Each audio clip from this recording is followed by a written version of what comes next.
Hello, everyone. Welcome to the U.S. Center. The U.S. Center, in case you don't know what that is a public outreach and diplomacy space organized by the Department of State. We have events going on for the entire 2 weeks here of COP22, so make sure you grab yourself a schedule, or you can go online at state.gov/US Center. I'm really excited here today to have our first panel on health, the new paradigm for local climate action. I will note that all the talks, for the rest of the next 2 weeks is all live streamed as well, and you can say hello to everyone watching online. And if you have a question and you can't be here and you're watching on the live stream, you can still get your question answered by our panelists using the hashtag AskUSCenter on Twitter. Without further ado, I'd like to introduce our moderator for this morning's event, Ms. Karen Florini. She is the Deputy Special Envoy for Climate Change for the U.S. Department of State. Karen. Thanks so much, Tom, and welcome to everyone here this morning, both in the room and watching on the live stream. Our panel this morning is on health and climate. I've asked our panelists to try to provide news you can use, some practical suggestions about how to use some of the emerging information and emerging methodologies to help encourage actions, because many actions that reduce carbon pollution also have significant health benefits and/or significant direct economic benefits in terms of energy efficiency.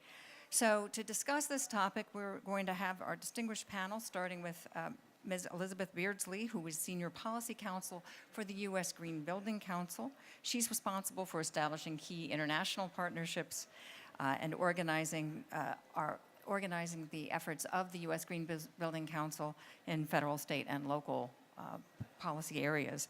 She has a bachelor's degree in civil engineering as well as a law degree. Then we'll be hearing from Ms. Pam OConnor, who is the Vice Mayor of the City of Santa Monica. She has championed policies and partnerships that promote community livability in Santa Monica and beyond. She views community well-being as the natural next step in the evolution of local government, and she is a member of the Southern California Association of Governments Regional Council. And finally, we will hear from Mr. Sanjay Seth, who's Senior Director of the Sustainable Habitat Division with the Energy and Resource Institute, TERI, in India. He also administers the Green Rating of Integrated Habitat Assessment. Prior to joining TERI, he worked with the Bureau of Energy Efficiency in the Ministry of Power for the Government of India and headed the vertical on building energy efficiency. By training, he too is an engineer. So with that, let's go directly to our remarks from Ms. Beardsley.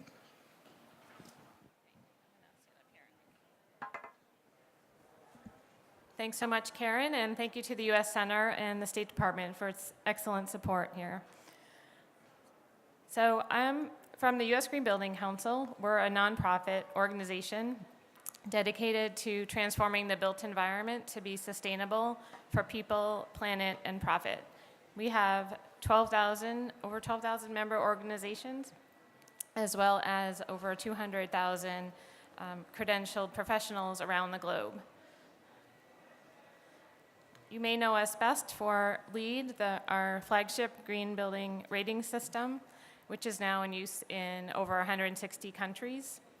But we are a mission-based organization, and we are committed to our mission of a sustainable built environment, and we use an array of activities to support that, including education, research support, articles, and advocacy for policy.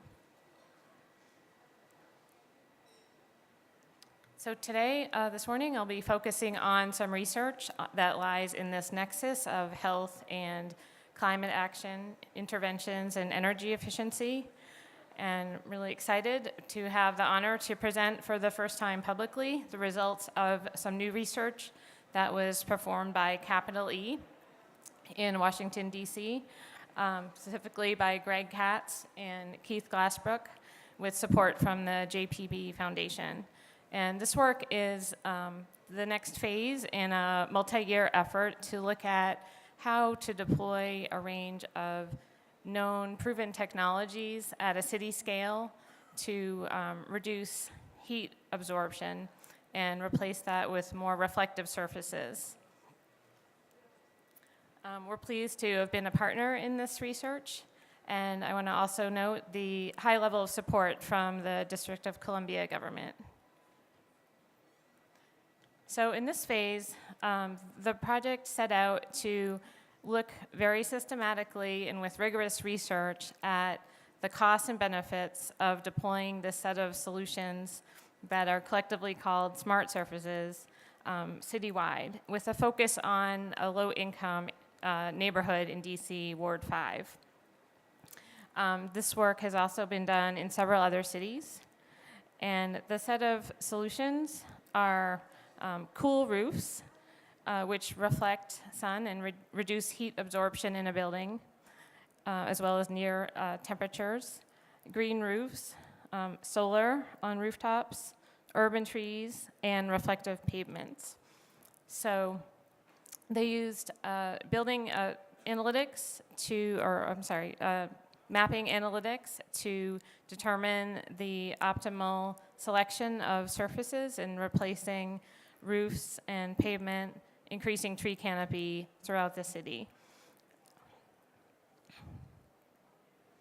Then the research team, through a very detailed literature review and determining different metrics that were demonstrated, did a model to then evaluate the costs and benefits of this deployed new paradigm of the smart surfaces throughout the city. So for example, for green roofs, the benefits included energy savings, greenhouse gas emissions, reduced stormwater runoff, and increased employment through that local job creation. But I want to emphasize on the health side, two major pathways for the benefits of green roof through reduced ozone and particulate pollution. That would reduce respiratory illness as well as cardiovascular heart disease and decreased health symptoms, and then also healthcare expenses would go down as well. And secondly, reducing heat-induced mortality by reducing the urban heat island effect locally. So reducing the ambient temperature has a direct effect on health and accordingly on healthcare costs. Those are the primary factors for green roofs. And so they went through each of the smart surface technologies and identified costs and benefits and monetized them. So in the model for the Washington, D.C., when you build up the life of the study of 40 years, this is what the outcome would look like. You would end up with about half of the roofs being cool roofs. So that's lighter colors that reflect, not necessarily lighter colors, different technology roofs that now have a high reflection of the sun. About 10% of roofs would be green roofs, and about half of the viable roofs for solar would have solar PV installed, and then about half of the paved areas would be treated with reflective pavements, and then a 10% increase in the tree canopy. And again, this is citywide in the model. So if you look at the value of the benefits compared to the cost, and this focuses on Ward 5, that's the low-income neighborhood focused on in this study. What you see is that the costs are around $95 million over the 40 years, but the benefits are up at over $440 million. There's a net present value of over $350 million for this, deploying this suite of solutions citywide, and this is looking at the costs and benefits just in Ward 5. And again, those health benefits highlighted in yellow are across the board. All of the technologies have health benefits either through the pathways of reducing the ambient temperature by reducing the heat gains of the buildings, reducing energy use with reduced electricity demand on the fossil fuel power plant. And also the green roofs and urban trees specifically have the capability for dry deposition, so they can remove ozone and particulate matter precursors. So this is really amazing, and when you scale it up to the full city, the benefits are over $5 billion over 40 years, and the net present value of over $2 billion. So this is a really compelling way to look at how we can use known technology for climate action that also has a economic benefit.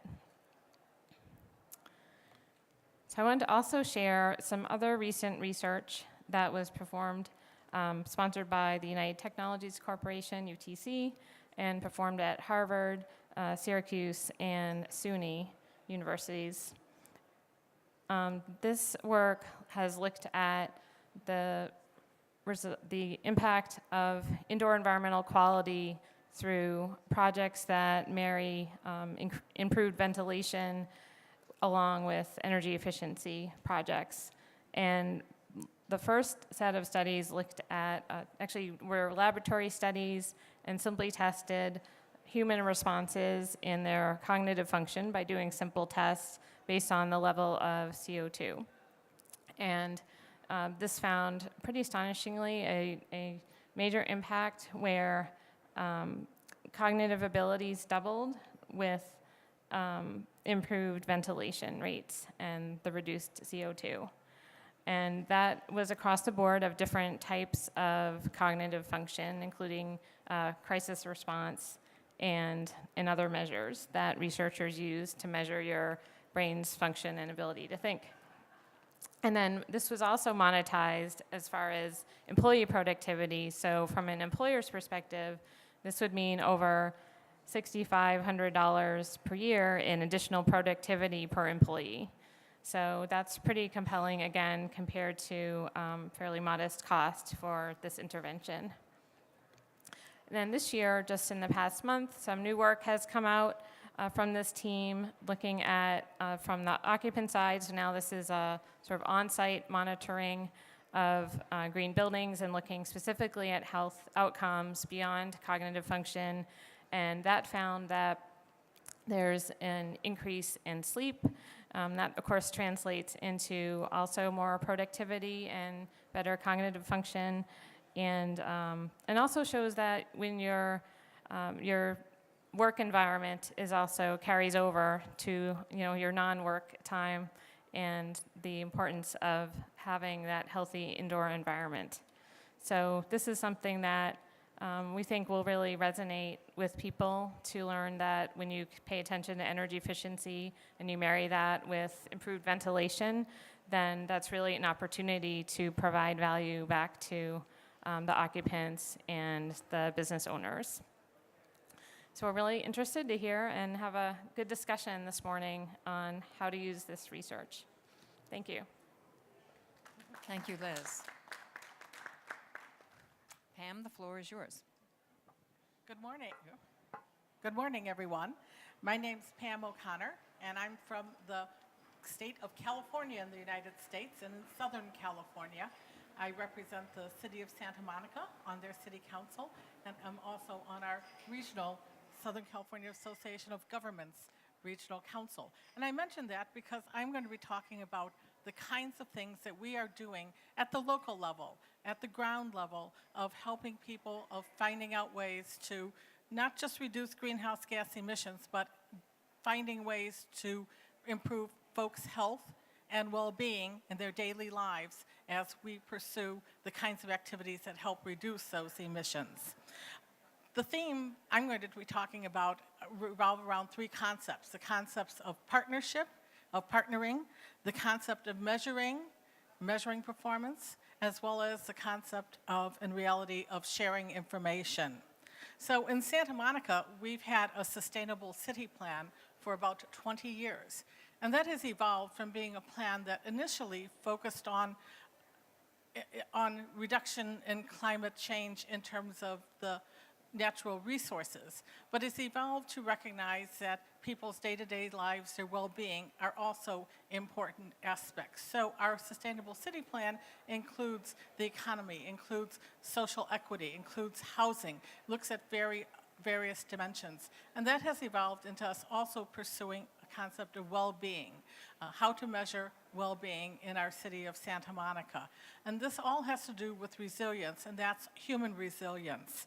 So some of the things we're doing, I will focus a few minutes on. One of the things that transcends people's lives, not just within the city of Santa Monica, but also within the region and within our area, has to do with transportation. You all know about the importance of mobility. The kinds of things that we're doing to improve mobility, they're not magic. We all know about them. We all know about improving and growing our transit system and with light rail, but also really very important to that is how to connect people to that transit, how to make that first mile, last mile connectivity, how to help people find their ways of moving around without having to rely on the automobile. So the kinds of things we are doing that are to support folks in those endeavors have brought the public health community coming together with local advocates for walking, advocates for transit, to devise methods and systems to promote it. And again, that concept of sharing. So through our programs, such as Go Santa Monica, is a program that invites people to app it, to use the apps, to provide a variety of apps to find their way around, to map it, to find out how to make your transit application, and then how to use a universal fare system to be able to connect to whether it's transit and what your path of travel is. In Santa Monica, as in many other countries, and I notice here we have bike share, and I want to reiterate the importance of building a bicycle-friendly network. Within our city of Santa Monica, we adopted our bicycle action plan several years ago in 2011, and we've seen an almost 400% increase in the use of bicycles since then. We've increased that and supported that with a bike share, and we have seen an increase of, that has been phenomenal with I don't have that number now, with the participation in the bike share in less than a year. We also work with our schools in doing the bike it, walk it to school, and we've seen an increase of over 4,000 young people using active transportation to get to work, not to work, to their work as their day job at school. But all of that is tied to the concept of well-being. So well-being in Santa Monica has to do with several dimensions. The dimensions of your work environment, the dimension of place, your community, your connectedness to the community, as well as learning and especially health. So we have measured and we put together an index working with folks from representing universities, representing think tanks, even working with organizations like United Nations Development Program to put together an index whereby we measure these different dimensions, collecting data in a variety of ways, collecting qualitative data, collecting quantitative data both through the traditional kind of survey as well as a survey where people self-report. And also looking and using data such as social media data. I see how people are thinking, what they're talking about, what is their level of stress, what are the things that are concerning them in their life. And then taking that information and analyzing it. And we have gone through our first cycle of that, and some of the things we have found out are somewhat surprising, but there is a high level of stress. About 1/3 of our folks report that regularly they feel stress, whether it's stress from being able to pay their rent or their mortgage, or stress from their work. So we understand that. We also, and this will help us too in terms of our city resources and how to overcome that, how to help build the resilience in people. Again, tied to health, find that how much time people spend in physical activity.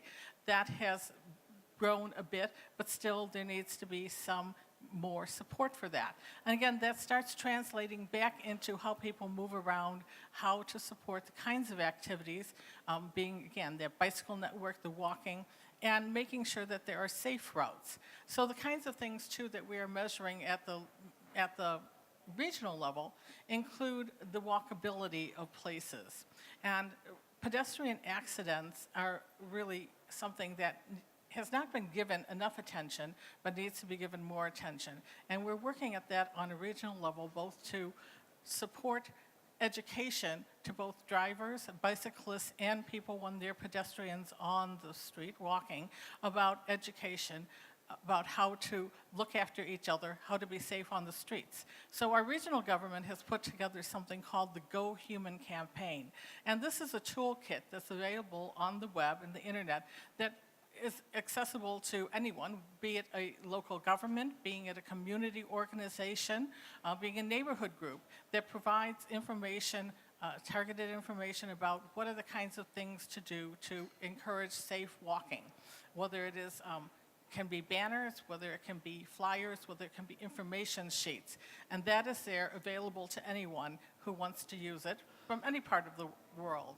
So again, tying these things together, people live their lives walking, they live their lives moving around in their communities where they live, where they work, where they go to school, where they go for their health care. And as a local leader, that is what we are working at, is how to build a stronger network, a resilient network that builds resilient human beings and support folks. And all of that is keyed towards finding ways to reduce our greenhouse gas emissions, to hit the targets that we have built in Santa Monica, and to do it in a way that supports and allows people to thrive in their daily lives. Thank you.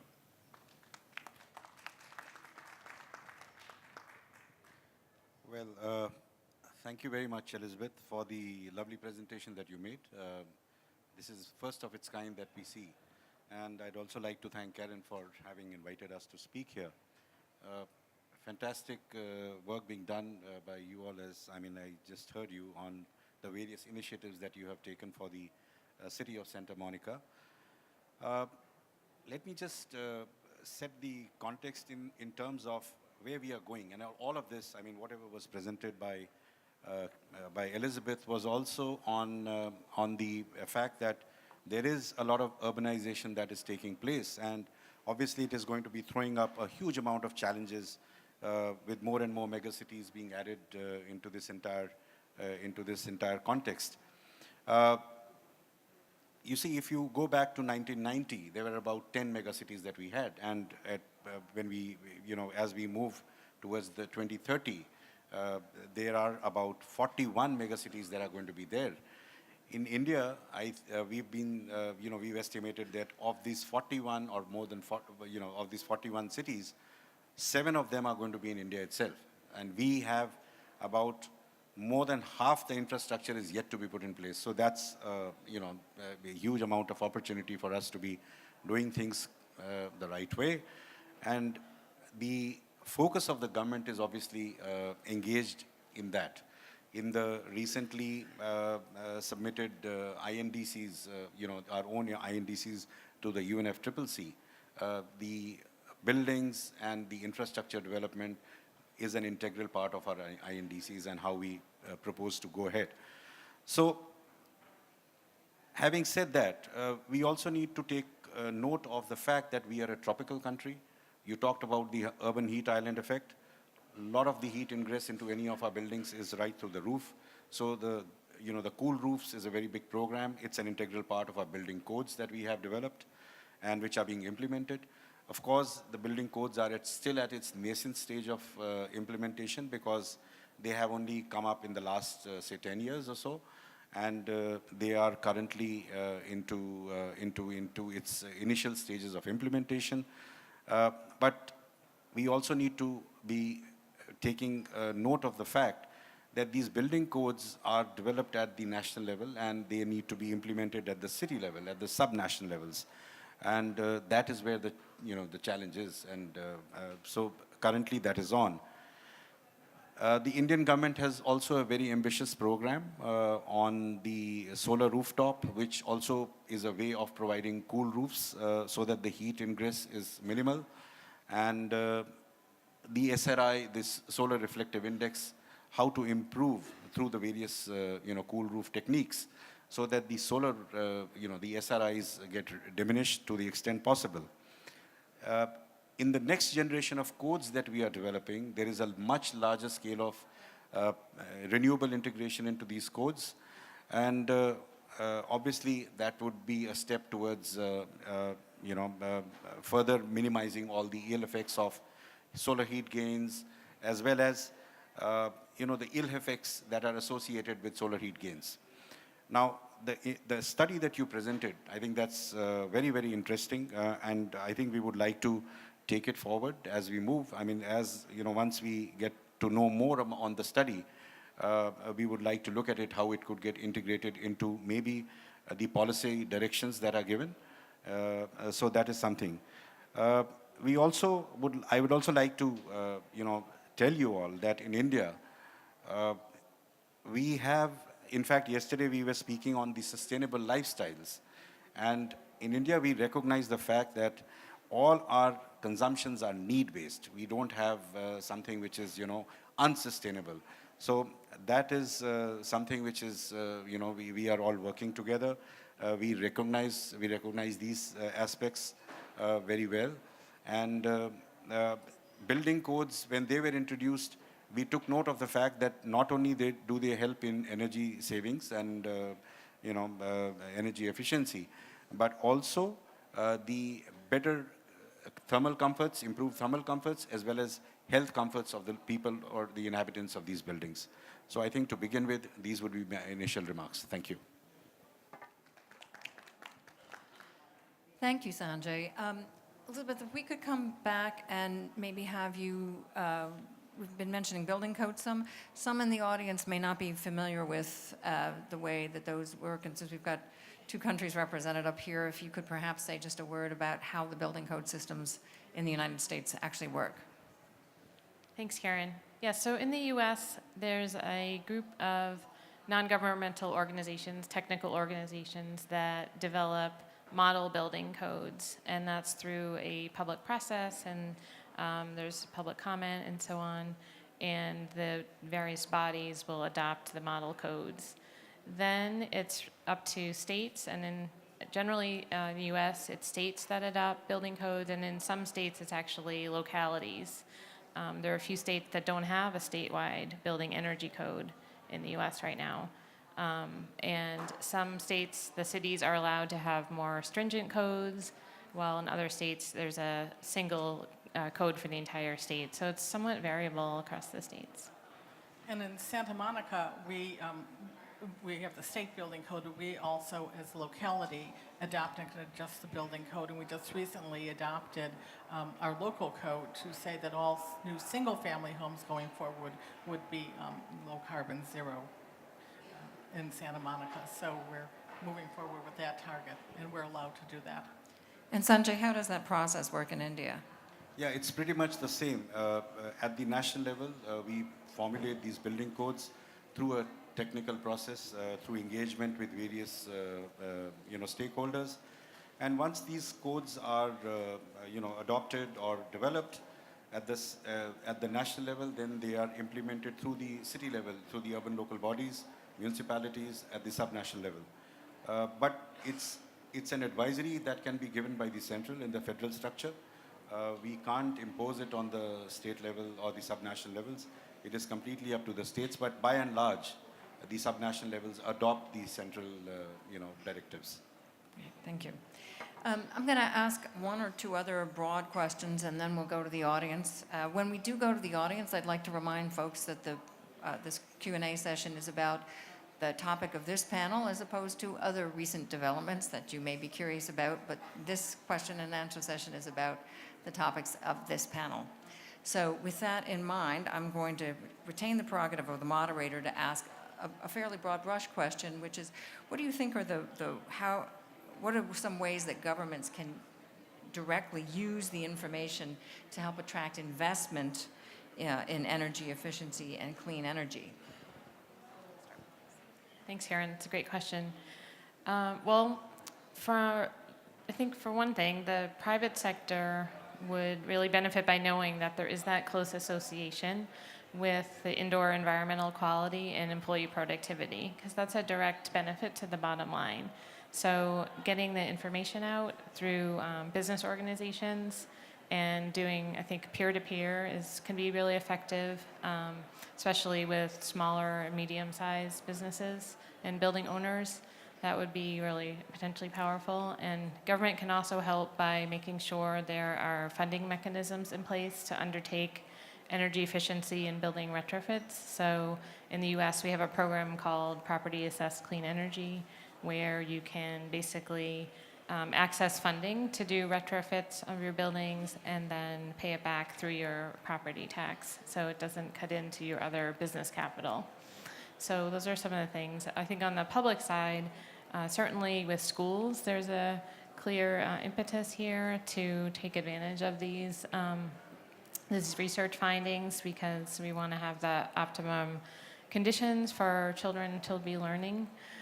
So that would be another place to look. I think on the smart surfaces research really would be a full-scale deployment of those technologies. Could be on the local government side, a combination of incentives, land use policies, and codes to accomplish the suite of solutions.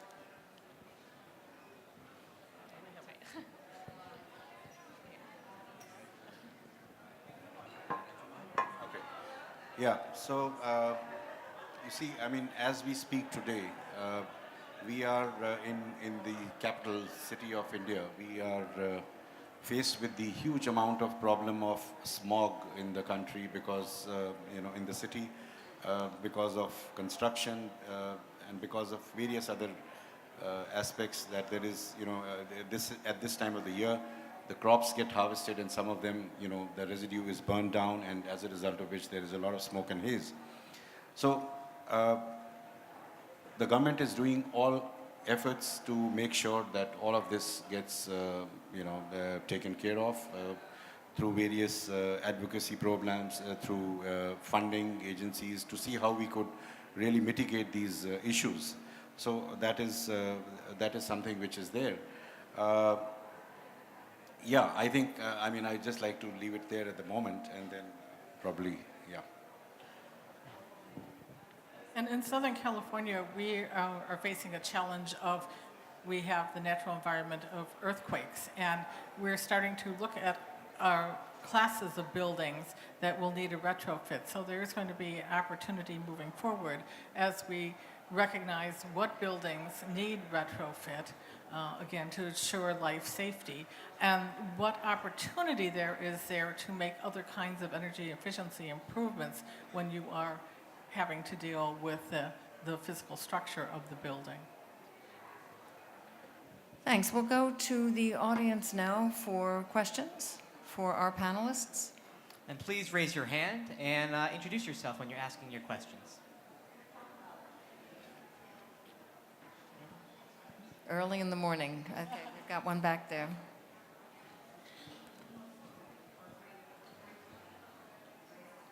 Thank you. My name is Vado. I'm a French journalist. I feel that your discussion is absolutely irreal. What's the need of that discussion when in the USA, the business, the energy and coal business, just one is old fight?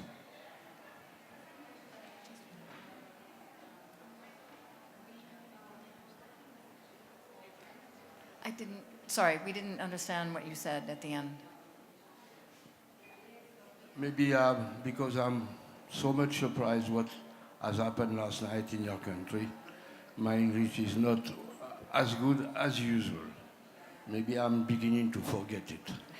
What I want to know, if your discussion is not irreal after what happened in the USA last night, where the energy and coal industry won his fight. Okay, as I said at the outset, these are questions for our panel about the subject of this morning's panel rather than about the events of last night. But I do think it's worth reiterating, and I'll ask Liz to explain this again, that for the most part, building codes are set in the U.S. at the state and local level. Exactly, and these suite of solutions, the cool roofs and green roofs, urban trees, these are things that are within the control of local government, And states can encourage, the national government can also encourage through incentives and programs. But what we've seen in the US is already leading cities like Santa Monica have really stepped ahead. They're doing all of these things on their own for the large part. And also the private sector is getting quite engaged, especially with the deployment of rooftop solar throughout the US. We even have, utilities. Utilities see that the future is changing. It's changing away from some of the old ways, and that transformation is already occurring with private investment. And in my region, we have 196 cities and 18 million people. And those cities are working together as a region and learning and sharing from each other. So again, at the local level, at the city level, at our next level of government, the county, and as our regional, we're working together because we are the ones who meet the people in the market, meet the people day to day who are living in our communities, and we're the closest to them. So we are making progress in reducing greenhouse gas emissions. We are leading the way, and we don't necessarily worry about looking at other levels of government. We're taking care of ourselves. Additional questions for the panel?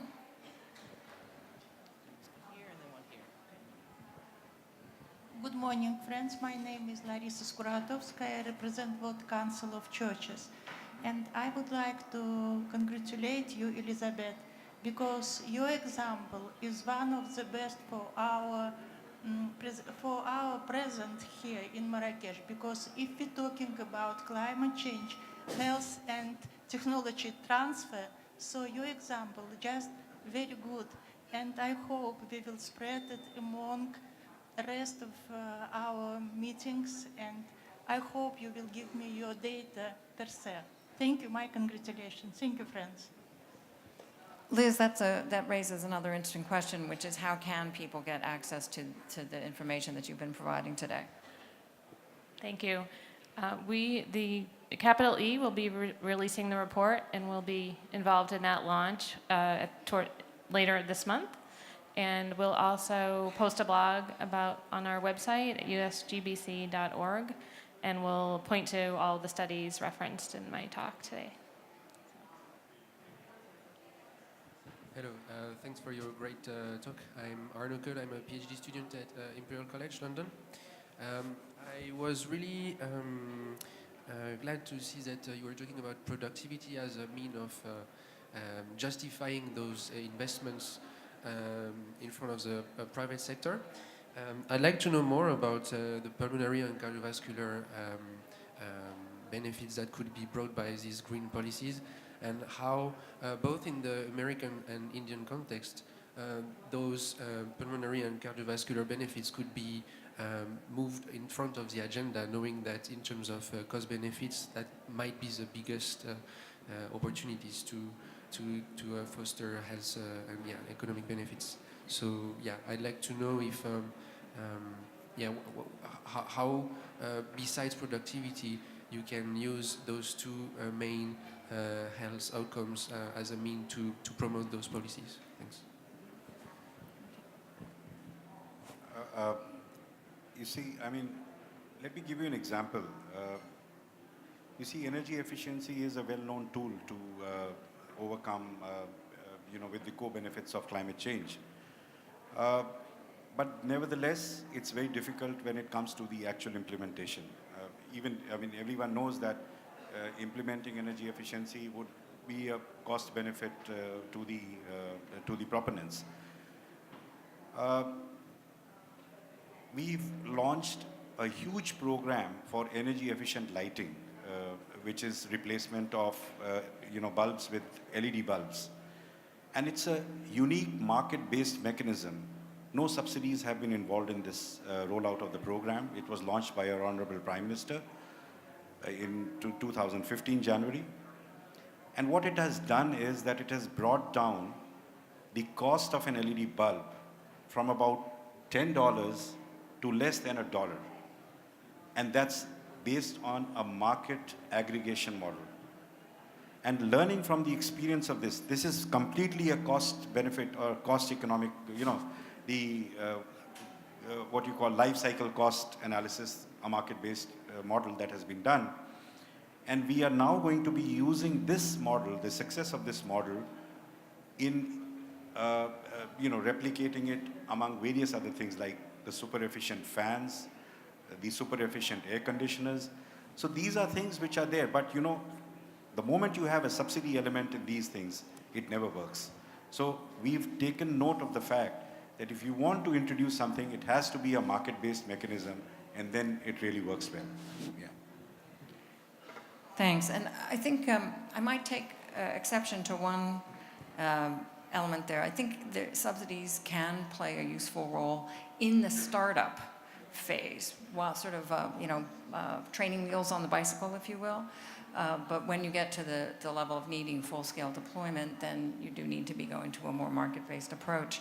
The questioner also asked, I think, about additional information on, pardon me, the specifics of benefits analysis, and I do want to take this opportunity to make a brief non-commercial announcement for the EPA BenMap system. That's BenMap for Benefits Map, which is online at epa.gov/BenMap.